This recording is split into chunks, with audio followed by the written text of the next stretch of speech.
জনসমুদ্রে পরিণত হয়েছে ঢাকা রাজশাহী মহাসড়ক।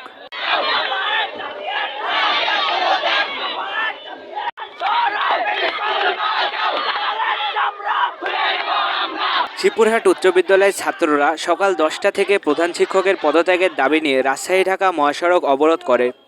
ম্যাডাম টাকা আত্মসাৎ করেছে, সেক্ষেত্রে এই ম্যাডামকে আমরা চাইনি। আমাদের একটাই দাবি, পদত্যাগ।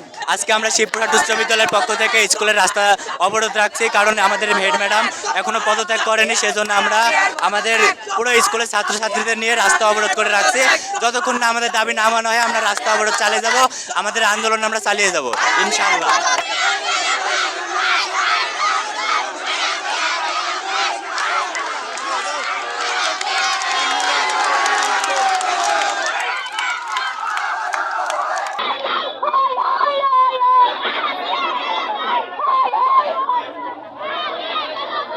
প্রায় 3 ঘন্টা অবরোধের পর সেনাবাহিনী আসে এবং প্রধান শিক্ষকের বিরুদ্ধে ছাত্রদের সকল অভিযোগ শুনে এবং অভিযোগের সাপেক্ষে তদন্ত করে ব্যবস্থা নেওয়ার প্রতিশ্রুতি দেয়।